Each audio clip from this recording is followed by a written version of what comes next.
Love you. All right. Well, hopefully this session today will, bring a smile to your face and help you feel a little bit better. And hopefully everyone's had a chance to come on in the room. I want to welcome all of you. Welcome. This is our fifth session of the Nursing Theories series, where we're diving into Margaret Newman's Healing Health is Expanding Consciousness. And today we're talking about healing and transformation. And we've got these three objectives that we'll be looking at today. First, pattern recognition. What is it? What does it mean? How can we do it? The transformative process. Again, what does this look like? How can we identify it? How can we as nurses facilitate it? And then application in nursing. How can these pattern recognition and transformative process knowledge help us as nurses to really apply this information in our practice with our patients? And as always, we're going straight to the source, our trusty book by Margaret Newman. This is the second edition of Health as Expanding Consciousness. And today we're looking at chapter 5, the nature of pattern. And we'll be going over pages 71 through 74 if you have the book and would like to follow along. I like to go straight to her words and quote them straight out of the book. So just get comfortable, have your cup of tea or coffee or whatever you like, and let's kind of dive into this together. Margaret Newman says, an understanding of pattern is basic to an understanding of health. From the moment we are conceived to the moment we die, in spite of changes that accompany aging, we manifest a pattern that identifies us as a particular person. The genetic pattern that contains information that directs our becoming, the voice pattern that is recognizable across distances and over time, the movement pattern that identifies a person known to us a long way off, or even though no other features can be seen. These patterns are among the many explicit manifestations of the underlying pattern. It is the pattern of our lives that identify us, not the substance that goes into making up that pattern. Ability to comprehend the unitary nature of human beings is enhanced as the concept of pattern is understood. Pattern is relatedness and is self-organizing over time. For example, it becomes more highly organized with more information. With increasing information, there is more complex pattern of relationships. The pattern of relationships that characterized one's childhood while enduring is some essential way is different from the pattern at later stages of development. Each pattern is time specific and contains information which is enfolded from the past and which will unfold in the future. I'm going to say that again. Each pattern is time specific and contains information that is enfolded from the past and which will unfold in the future. Characteristics of patterning include movement, diversity, and rhythm. The pattern is in constant movement or change. The parts are diverse and are changing in relation to each other, and movement is rhythmic. The process of patterning occurs in the interpenetration of human energy fields as transformation takes place. So I thought that was really interesting excerpt from this chapter, and that's literally pages 71 and 72. So if you have the book, feel free to go back and look at those and reflect on them yourself. I'm going to move on to the next little section here where she talks about pattern recognition. Pattern recognition comes from within the observer. You are the one perceiving the pattern, and the pattern will be changed by new information or by anything that forces a new perception of it. like a change in context. For example, a behavior means one thing at age 5 and another at age 25. The nature of this phenomenon is such that pattern cannot be predicted with certainty because the additional information has not yet happened. So anyway, I thought that was a really interesting way to look at the nature of pattern. And the chapter itself, I think, is only like 5 pages long, but it's really in depth. And so if you have an opportunity to go back and look at that for yourself and ponder some of those thoughts, please feel free to do that. But this is the important stuff. I feel like, reading Newman's book, it's quite high level. It's a little bit esoteric. Some of the things I don't quite fit into my mind in a way that I would like them to. And so I'm trying to create this dialogue and discussion around some of these concepts. And so I'd like for us to really look at this transformative process and taking a look at these 7 principles: the expanding consciousness, the pattern of recognition, the meaning of patterns, expanding these perspectives,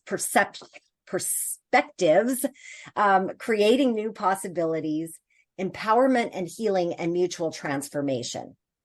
So hang with me as I kind of go through these. At the core of Newman's theory is the idea that health is not a static state, but a dynamic process of expanding consciousness. In this context, consciousness refers to one's awareness, understanding, and perception of the world and themselves. As individuals engage with their environment and interact with others, their consciousness evolves and grows. Newman's theory suggests that individuals naturally seek patterns in their experiences and interactions. In healthcare, this involves recognizing patterns in patient stories, symptoms, and behaviors. Healthcare providers, especially nurses, play a crucial role in identifying these patterns and helping patients make sense of their experiences. The transformative process occurs when individuals, including both patients and healthcare providers, recognize deeper meaning in the patterns that they observe. This can involve understanding the significance of symptoms or events in the context of the patient's life and health journey. It's about going beyond the surface and understanding the interconnectedness of experiences. As individuals recognize and interpret patterns with greater depth, their perspectives and awarenesses expand.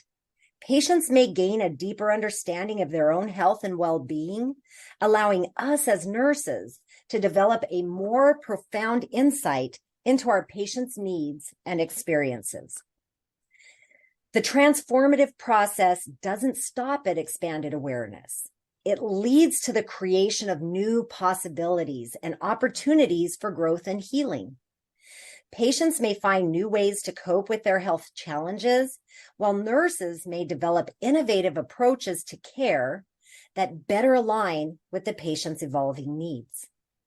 Ultimately, the transformative process is a source of empowerment and healing. Patients who actively participate in expanding their consciousness regarding their health are better equipped to make informed decisions and actively engage in their care. Healthcare providers who embrace this process can offer more patient-centered and holistic care, leading to improved health outcomes. It's important to note that the transformative process is not unidirectional, but both patients and healthcare providers are transformed through their interactions. The relationship between them becomes a dynamic and reciprocal journey of growth and understanding. Basically, Margaret Newman's theory of health as expanding consciousness emphasizes that health and healing are not merely the absence of disease, but a process of evolving consciousness. The transformative process involves recognizing patterns, finding meaning in those patterns, expanding awareness, and ultimately creating new possibilities for healing and growth. It underscores the importance of patient-centered care and the mutual transformation that occurs when individuals are engaged with their own health care. So, that's just kind of a synopsis of really this transformative process. And I know that you as nurses have been transformed by experiences that you've had with your patients. I know that I have as well. And we also know that our patients, many of them have been transformed by their experiences with us. So we as nurses are the pivotal piece here in helping to facilitate that transformational process. And so what does this look like, right? How can we apply this into nursing? Well, a lot of us already do it, but are we doing it consciously, right? That's kind of the point here. And so I just want to run through some of these ways that the transformative process really can be applied in our nursing practice. Nurses so the first one is obviously active listening and presence. Nurses can begin by actively listening to patients and being fully present during interactions. And I know that this can be difficult sometimes when there's a lot going on. Maybe you have too many patients that you're caring for, and finding that opportunity to be present fully with our patient it can pose some challenges sometimes, but this is one area where consciously we can be active listeners and truly present there for our patients. Sometimes this means giving our undivided attention, maintaining eye contact, and creating a safe and non-judgmental space for patients to share their experiences. By doing so, nurses can better recognize patterns and understand the patient's perspectives. Next, narrative nursing.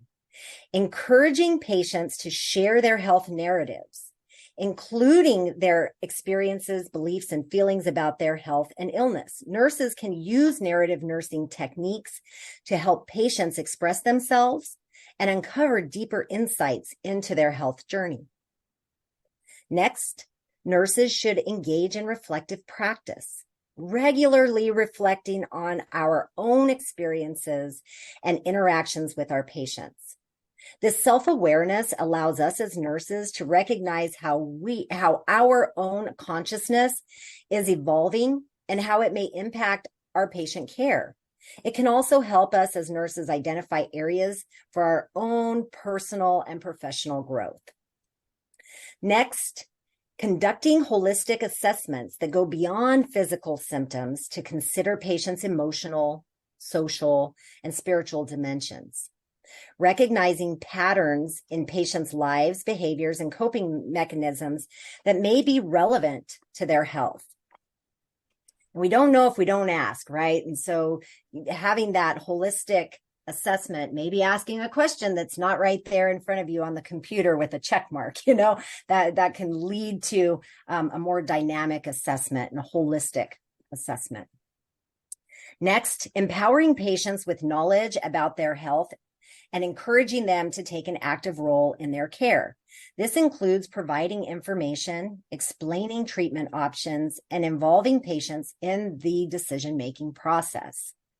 That's how we can empower and educate. Next is shared decision-making. We engage in shared decision-making with our patients, respecting their values and preferences. This collaborative approach allows patients to be active participants in their care and aligns with the idea of expanding consciousness and creating new possibilities for growth. Next, supporting patients in self-discovery. We can encourage patients to explore their own beliefs, values, and goals related to health, helping them discover meaning and purpose in their health journey, which can be transformative in and of itself. Next is cultural sensitivity, and we must be culturally sensitive and respectful of patients' diverse backgrounds and belief systems. We can recognize that cultural factors can significantly impact a person's consciousness and their approach to health. And we know that because, we've had many nurses talk to us about this, including J.C. Lanier, and talking about how PTSD is just a diagnosis. that there's variations to that can be culturally relevant. Next is promoting resilience. We can support patients in developing resilience and coping strategies that to navigate challenges and setbacks in their health journey. This can include teaching stress management techniques, as well as providing emotional support when needed. Next, continual learning. We must stay updated on the latest research and best practices in nursing and healthcare. Continually learning and professional development enables nurses to better apply Newman's theory in our practice and adapt to evolving healthcare environments. And as healthcare goes the way that it goes, those of us that are really coming to the table with these deep awarenesses and consciousness, we are pivotal in keeping healthcare healthy, in shifting the future of healthcare. And so each one of you that are here and hearing this knowledge and acquiring it for yourself, you are truly part of that continual learning, not just for you, but for your colleagues, your patients, and everyone around you. Next is interprofessional collaboration. We must collaborate with other healthcare professionals to provide holistic care. We recognize that the transformative process involves not only the patient-nurse relationship, but also the interactions with other members of the patient's healthcare team. And next, number 12, we've got patient advocacy. And all of us are advocates. If we're here, part of CNN members, we know we're patient advocates. But back to the patient advocacy. We advocate for patients' rights and ensure their voices are heard in healthcare decisions. This aligns with the idea of empowering patients to actively participate in their care. And then last, the final way that we can really apply these concepts into nursing is through our documentation. I alluded to it earlier, a lot of times we get in the habit of just asking the questions that are on the computer and that has a box to click. But here we really have the opportunity to document patient narratives and care plans accurately and comprehensively. This documentation can serve as a valuable resource for continuity of care and can help track the evolution of the patient's health consciousness. By integrating these practical strategies into our nursing practice, nurses can apply Margaret Newman's theory of health as expanding consciousness to foster healing, transformation, and patient-centered care. This approach not only improves patient outcomes, but also enriches the nurse-patient relationship and contributes to more holistic and compassionate healthcare systems. So that's my overview and just some offerings on these concepts, but the real juice happens when we have these discussions. I've said before, theory needs to be discussed. And so if you're taking notes, maybe write down this discussion question of, we're asking that you share examples of how pattern recognition and the transformative process facilitate healing interactions in your practice. What are some of the examples that you're seeing, that you've done, that have helped, how you have seen this pattern recognition and transformative process facilitate healing interactions? Well, as we are the Cannabis Nurses Network and the Conscious Nurses Network, consciousness, I'll just go on out with cannabis and that discussion of cannabis with patients, and recognizing when I walk into someone's house that they may not be willing to be forthcoming about what they're doing and what they're using to manage their symptoms. And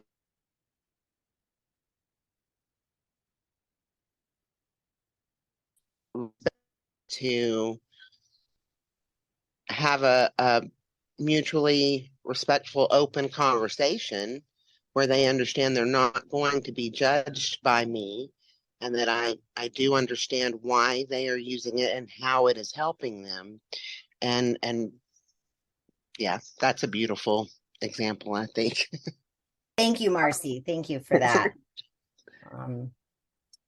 It's a great example. And you certainly, when you're working with hospice patients and you're working with their families. I mean, you're certainly part of a very important transformative process, right? And your presence there and how you're helping to facilitate that can really make or break an experience for not only that patient, but their families, right? Right. I mean, there's so many different examples, just even noticing when someone, maybe a certain family member comes in the room and all of a sudden their anxiety is shooting up because of that energy exchange, and helping to bring that awareness to someone. Oh, I noticed that your breathing has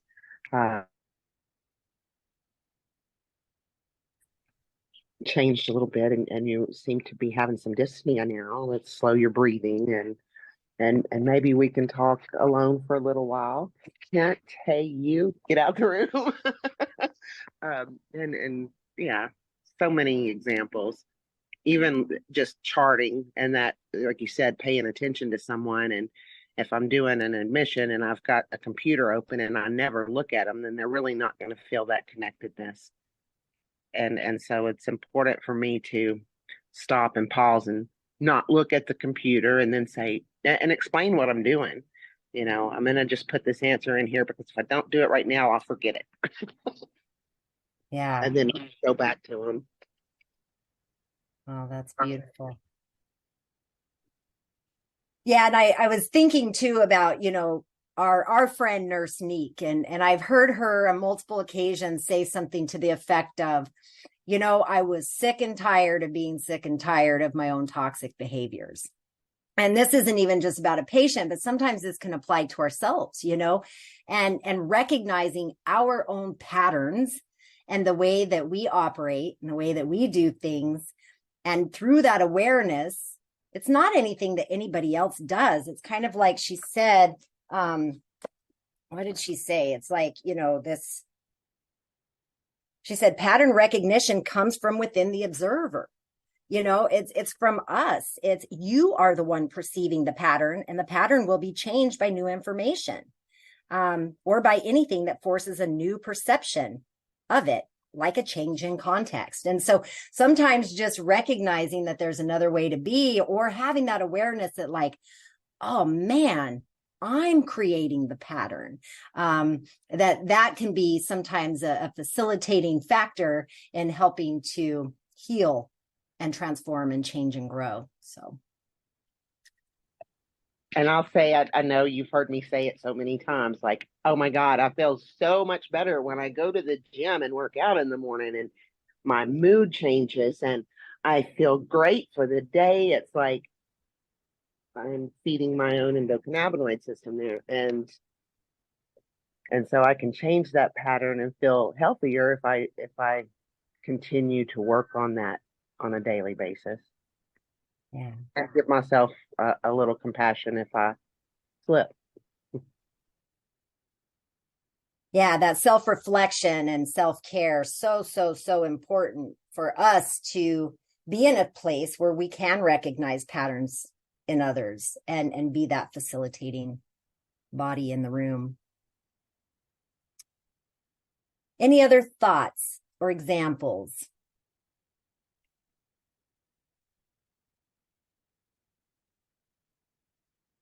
And as always, there's no right or wrong comments here. So this is just open discussion. Thoughts on how pattern recognition and the transformative process facilitate healing interactions in your practice? I think for me, I was up north the last time that everybody met, but I did follow up and listen to the last month's presentation. Just kind of the nature of patterns, and I just got back from spending another week in nature, which sometimes I really don't do enough of that. Mm-hmm. And nature can really tell you a lot about patterns. In terms of applying this, and I've actually been taking one, just kind of looking at my own patterns that really weren't always self-serving, that they could just be like, oh, maybe that's really not the way you should do that. Trying to change that pattern in myself being really conscious of that pattern has really it's really kind of lightened my load in a lot of different ways. And I work with patients in mental health, and you come into them and you have family meetings, and it's like a Jerry Springer show, and everybody is just embedded in their patterns. They're paralyzed by their patterns, and they all just are squeezing their heads going, this will never change. This will never change. And yet they just don't even want to listen or even just take that little bit of reflection. They're just so busy, defending this crazy turf of theirs. And so it's kind of like, when is somebody willing to see it, even if you bring them the information, and be able to have that time to work with them? One of the things that she said in the book that I kind of liked, and I kind of shared it with a couple people yesterday at work, and that was her saying something like, we all have our personal physician, we all have our dentist, we all have our hairstylist, but we don't have our own nurse. And wouldn't it be lovely if we had just one of our own nurses that we could really just embrace these patients and allow that relationship to continue? I work in a hospital. People are in and out very quickly, but I'm definitely seeing that this is not the pattern of work that I want to do anymore, in terms of just this hospital, quick in and out, in and out. So I'm working to try to figure out what comes next.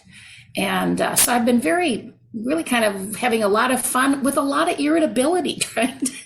As well, going through thinking about all of these things, and a little angry at, some of the ways that life has been set up for some of these people, and just the structure in which we have to operate. So, I'm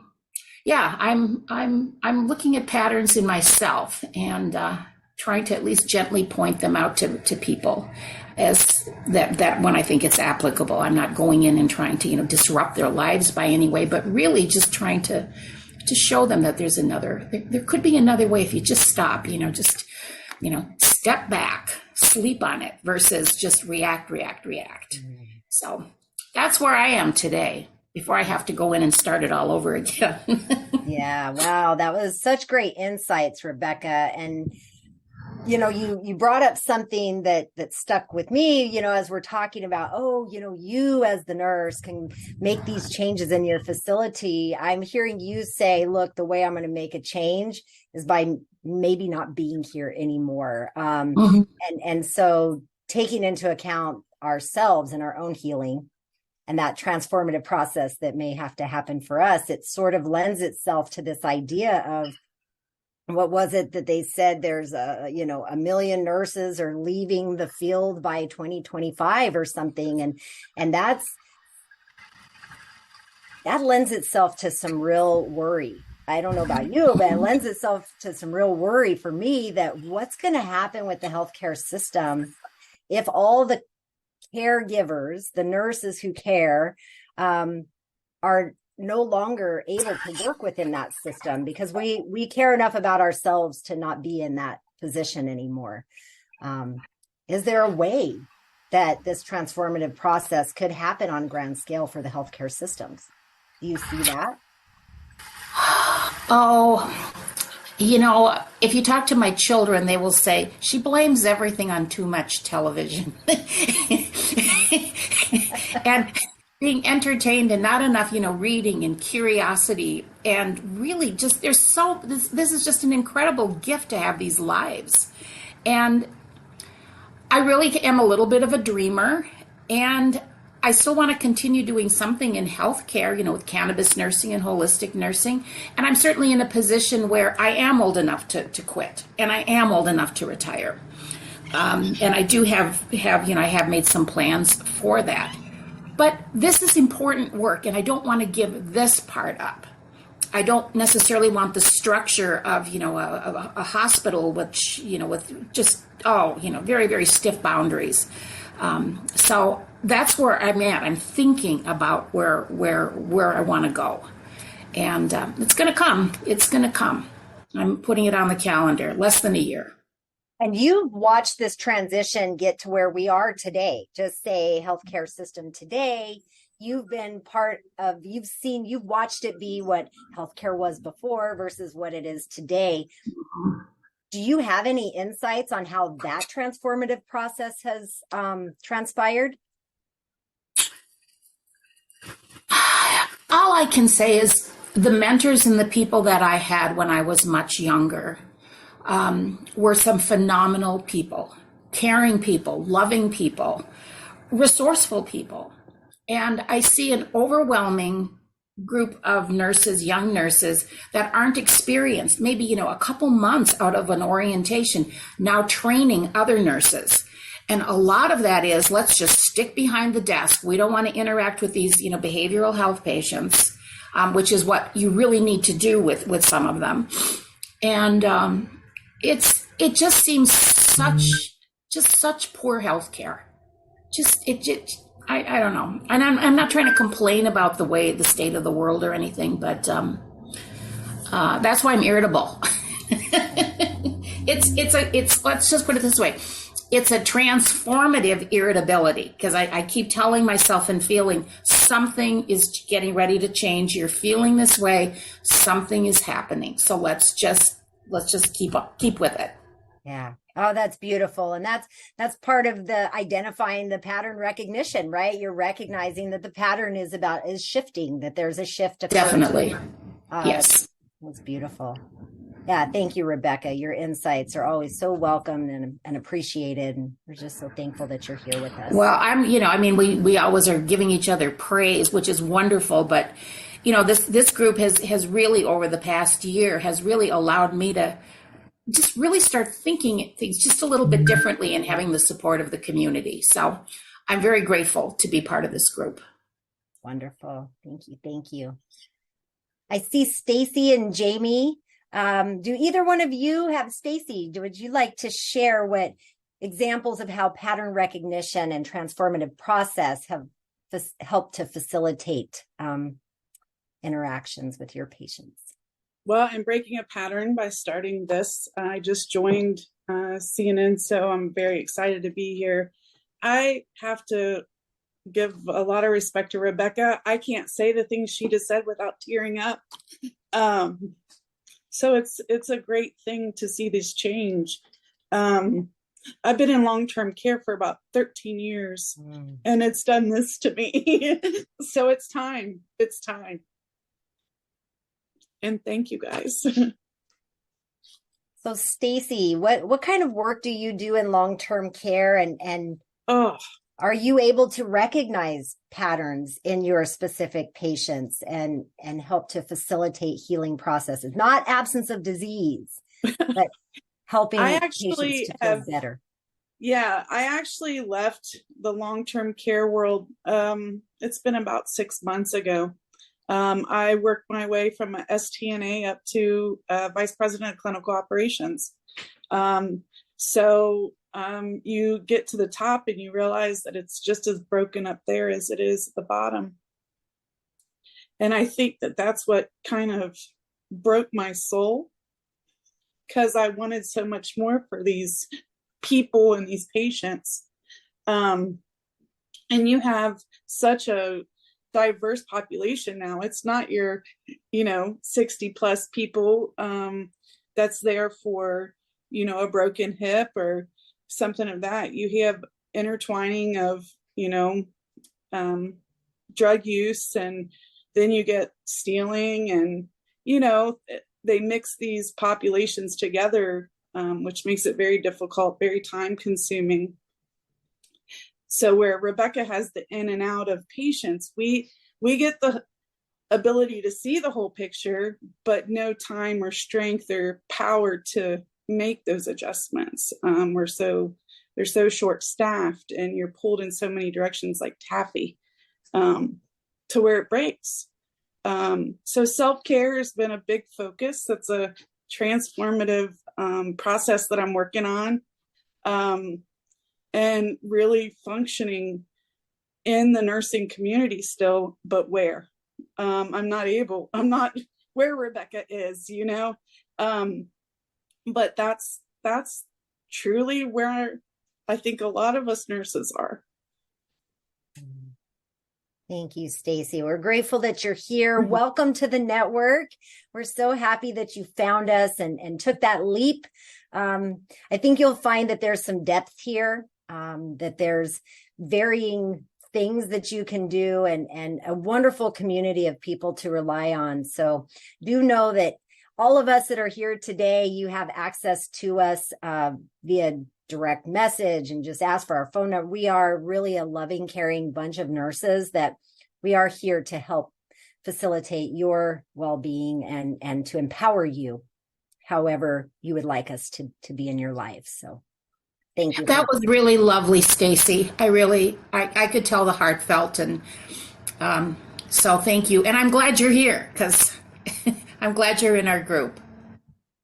It's just very raw, so I feel so embarrassed in some ways, but it's so raw, and there's just no one to speak for them. I feel like I'm leaving them behind. I left long-term care in 2019 and said, I'm never going back. It's not good for me. And then cycled back, COVID hit, and who needed the help? Who needed the support? Long-term care. But it's time. It's time to move forward. Can I pry just a little bit and ask, Yeah. I heard you say that you worked your way up to the top, and maybe some of us have this idea that like the people at the top are the ones who are making the decisions, right? Yeah. Can you expand a little bit what it was like to be at that top level, and how that worked, or why maybe you weren't able to make the changes that you wanted? Can you just kind of give us some insights on that a little bit? Yeah, it's very money driven, that world is. And I'm a very, as you can tell, compassionate person. And to see the change of just saying staffing, when the acuity is so high and you're advocating for a center that has vents and nurses that have never touched a vent coming in, and you advocate because you have things like Ciarius in the same building, and you're advocating for more help, more cleaning, more, to a level of not above standard. So it wears on you. You get to where you can't sleep, you worry about the building, you worry about the patients, you want to tell their families, it's to that point. And no matter how gracious people seem, when it comes down to it, it's about the bottom dollar. Yeah, thank you for those insights. And no problem. I'm so glad that you have taken the path of self-care. I think that's, again, this recognizing patterns, and like, I can't keep this pattern up because it's so sucking my soul. Yeah. Well, we wish you well on your journey. Please, keep us updated, and let us know how things pan out for you and where you land in this world. Well, this is definitely the perfect landing so far. You'll start seeing my face more and more. I want to be an advocate and really get the knowledge out there. I live in Kentucky, but I'm right in across the river from Cincinnati, so it's not like too far out in the hills, as I say. So really advocating for, we have medicinal in Ohio, but Kentucky, we don't really have anything yet. So working on that and getting the knowledge that you all have, and helping spread the awareness is a goal. Beautiful. Thank you, Stacy.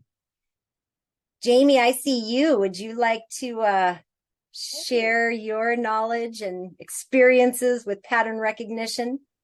I came in late. I'm sorry. I had this on my my calendar, and then I'm trying to work for an insurance company at the moment.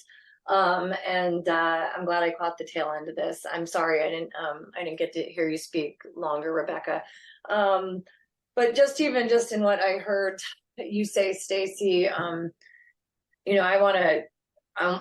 there. I want to give you my biggest love and virtual hug, because I think what you're experiencing with a lot of nurses who land here in CNN is that moral injury. And and it's our altruism being abused. And our healthcare system knows that they're doing this to us. They know that nurses are people pleasers and do-gooders, and they will go above and beyond. And they've abused that. They've abused that on all fronts across all levels of care. And it's driven people from, the pattern is, nurses are quitting left and right. They're getting out of the system because it no longer aligns with their heart and soul. And that's the moral injury. It's you're in a system to be helping and you're feeling like you're hurting. That's why I left, because I was like, I'm not actually benefiting, and it's eating me. It's soul crushing, and it's eating my soul. And I was depressed and anxious and lost and always crying, tearful. And that was my cue that I had to go, because I had my heart, our self-care needs to come first. I mean, we know intellectually that we can't serve others unless our cup is full, but how often do we just bypass that pattern of bypassing our own needs to serve others? And we're actually doing a disservice to both of us, to ourselves and our population we're trying to serve. And then the patterns of burnout we're seeing. I mean, burnout is a topic of conversation for nurses, because I'm talked to new nurses, they're in for a year and they're looking to get out. They've spent all this money, time, and energy to study nursing. And I feel like we get lied to. They don't tell us the truth in nursing school. So that pattern of, maybe is the word cognitive dissonance, as this is what it is. This is what nursing is. And then you get out and it's not nursing. And you're like, because this isn't what I was told I was going to be doing. And it's that disconnect. So that pattern of disconnect, of being lied to right from the start. And then, the pattern of, like, when you were advocating, Stacey, I feel you on that. Like, you go to bat for your members, for your patients, for your clients, to administration to advocate for better patient safety, nurse patient ratios, for better equipment, for whatever it is that we need to make sure our patient populations are safe. Oh, yes, we're poo-pooed. Yes, we hear you. Yes, we hear you. But nothing ever gets done. So we're ignored. We're just completely ignored. And that for me was the biggest thing, is you could call out the issues. You could call out the gaps. You could call out the holes, but nobody, I call it the lack of give a shit that we have in healthcare right now. It's the lack of give a shit. Nobody actually cares. And it's not because they don't care here. It's that they have been just morally injured. There's no ability to do anything. So you can care, but then if you don't have the access to change it, what happens? Like, what happens to a person when you know what you need to do? You go to the powers that be to help you, and you're given no help. You're helpless. So I think that pattern of helplessness is pervasive through the nursing profession right now. We do feel helpless. Our hands are tied in a lot of situations. But I also want to say that there is a pattern I'm seeing with holistic care.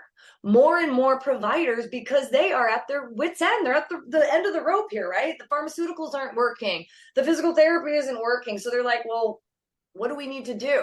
More and more doctors from my clients I work with privately are recommending yoga for meditation, for anxiety, for depression. They're recommending, looking at nutrition as an option for diabetes. These are things 5-10 years ago we weren't hearing from primary care physicians, but I think a lot of people in our healthcare system who do have hearts, like we all do, who really want to help, are really going to a point where, like, all right, well, this isn't working, so we need to figure out alternative measures. Cannabis. You're seeing more and more physicians who are on board with cannabis medicine, more and more people who are getting on board with psychedelics. So I am seeing that pattern, which is a positive pattern, where people are getting frustrated, so they're seeking alternative solutions. Yeah. That's my little input. Yeah, beautiful, beautiful. Thank you, Jamie. Good to see all your faces. Nice to be here. I'm working the insurance industry right now as a consultant. For the moment, doing operations, process, procedure, and I miss working more with the psychedelic and cannabis community. It's hard to be working for an insurance company. I'm not going to lie, but we need a paycheck. And I think a lot of us get stuck in that. We need a paycheck. Nursing pays a certain amount of money to try and transition to a different profession that we can use our skills and also get paid the same level of the same wages is almost impossible. And I think that's where the pattern of a lot of nurses are stuck too. They want to do something different, but there's no easy transition without taking a huge pay cut. Hear that? Yeah. Yes, Anyone else? Everything you said is really true. I see other pattern in my place. Where I'll give you an example. Few days ago, I was with my doctor. She came with me to a hospice care patient at home. So it was 2 minutes because we knew everything. Blah blah blah. Everything's okay. Now we are going to a hotel, which there's only refugees from the villages in the south, and you see the city like full and like alive, and you see, yeah, but that's not tourists, that's patients, that people who's going to suffer from PTSD, and they have a trauma right now, and the patient over there was so, my God, the energies was so hard. It was like, a lot of nurses were there, and now we're taking care of the patients because they like a refugee themselves. So we, in her place, there was one caregiver, and a lot of caregivers just want to run away from Israel, and I am not blaming them. It's hard to die in a place just for a job. So she still was there, and she couldn't move. It's not her home. It's like hotel. It's not for a handicap. So everything is so messy. You can't see everything, and the I don't know, the psychologist and the psychiatrist are so fooled, and they can't care them, and they still don't give us any permission to do this, nurses. Like, why I can't take care of my patients who suffer from PTSD. I call the cannabis unit because a few of them were just flew away from the house without any cannabis. So the cannabis unit told me after 50 minutes, no, I need to call each of the patients. So I thought, oh my God, they're suffering a current trauma, and they have a PTSD, and they don't have the medications, and they don't have the cannabis. What can I do for them? So I connected them. I know that's illegal. I wouldn't do this in any other situation, okay? But I connected them to some place who donated cannabis to people. So I know that's illegal, but it was the only choice. The unit didn't give us any other choice. So I know nurses have to cross lines and to do everything for the patients. And I'm afraid, but I don't have any blame for doing this. Gotta do what you gotta do. Solidarity, yeah. sister. I used to, I know this is being recorded, but I feel you on that, because the things that we have to do for our patients, I ran an underground railroad for RSO oil in Florida here for a while because my patients needed it and there was nowhere to get it. So I'm picking up RSO at McDonald's at midnight, and I'm like, what am I doing? I'm gonna get arrested. But these are the things that we do because we have hearts and we know it's available, and we know that it's the only option for people. Like, how do we turn our backs on our patients like that? So God bless you, Gal. Gosh, oh my gosh, I can't believe you're in that situation. I totally forgot that you're currently in Israel, right? Yeah, thanks. Sending love Our to you, place is sweetheart. like a shelter. It's like a shelter in here. Like a few of the hotels just had a lot of refugees, and you see it's not a regular situation. They're like crying, and they have, I don't know, they're like shocked, but some of them understanding what happened. And this patient just didn't had cannabis, and she had 5 kids and a husband who just told her she's not okay. She can't live like this, and she doesn't have any choice. She's a palliative care patient. And I asked the doctor, yeah, what about cannabis? Let's give her CBD. Maybe the trauma will be just a bit less. And she was going with this, and I was so shocked. And I see the medical all of the physicians, a few of them just starting to understand what's happening, and maybe we can take care of them with CBD. But I asked Nick, I don't know what her answer is gonna be. Maybe we can help them with the knowledge she and Professor sorry, what's his name? Person? Yeah, Perlson. Something like that. Yeah. Mhm.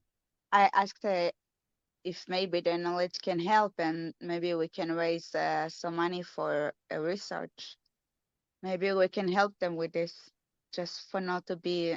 I know the post-trauma are gonna be there, yeah, of course, but maybe make it a bit less. Yeah. Well, our hearts definitely go out to you and what you're doing and dealing with over there. And, talk about, pattern recognition and healing, transformative healing. I mean, you really are in an acute situation right now, that you're going to have opportunities to really facilitate and help that healing over time as well. And just know that your patients who come in contact with you are very blessed by that. And I'm thankful that you're out there doing that good work. And thank you for coming here and sharing your insights with us as well. Thanks. I love you guys. Love you too. Tamara, how are you? Would you like to share? I see your beautiful face today. Oh, thank you. Hi. So, I'm in agreement with Rebecca, and I felt every word that Stacy shared, because I'm in a place right now where I'll be retiring in 2026. So I'm a school nurse, and we have to put in 4 years before we can actually retire. I won't be at the age of retirement when I retire, and so I won't be able to collect pension. So I have to figure out what I'm going to be doing. I'm working on, cannabis consulting. But just like Stacey said, I just know it's time. As much as I love my students, I know it's time. You just feel it. You don't, even though you may not be able to put your finger on exactly what it is, you just know. And it's just the system where you want to do more, you want to do better for your patients. You just feel like your hands are tied to a certain extent. And the pattern that I'm actually seeing now among my students and parents, they want to know about, some of them want to know about cannabis. Some of them want to know about health, healthy lifestyles, lifestyle medicine. I'm seeing parents taking their children off of the ADHD medications because they don't like the side effects. I'm seeing that's the pattern that I'm seeing, but they also don't know what to do next. So I'm talking to them, I'm teaching them, but then they have to get their doctors on board. So it's difficult, and it's a struggle. It's a struggle. I do know that when I don't know exactly, what life is going to look like after June 30th, 2026, but I do know that I can't be in the same system because I feel like I'm being restricted and constrained as a nurse. And I feel like we have so much more to offer to our patients, and they want it. They really want it. So yes, I feel it. I feel that. And those are the patterns that I'm seeing. And I'm just sitting back and I'm waiting, and I'm trusting the process, as they say, I'm trusting that it's just going to blossom come 2026, and I'll have some clarity on the direction that I'm really going. Thank you. And it's happening, right? I think part of this health is expanding consciousness theory is that awareness of things, saying, hey, I'm feeling this, I'm seeing this, I'm recognizing this. And what does that mean? And what am I going to do to take steps in a direction that feels more in alignment with my overall goals and where I want to be in this world? And I'm so grateful that we can come together, that we can have these discussions. These monthly meetings are I have just come to really love them. I really enjoy being around each one of you and hearing your input and insights. It brings so much value to my life. And I wish you well as we part for this month. But I'll just put out there, keep paying attention. I'll offer to you to keep paying attention to these patterns, to recognize them for what they are. And kind of like Rebecca said, instead of being reactive, thoughtfully respond to those insights that you're having, and look at it in the context of this transformative process that you are part of and you are driving, and you are the perceiver. All that I need to be well lives deeply within me. I love that quote. It's become my life theme. And I feel like it really falls in line with this. So thank you to each one of you for being here today, for sharing your time, and for sharing your wisdom and insights with us. Thank you so much. Yeah. Till next time. Thank you, everyone. Heather.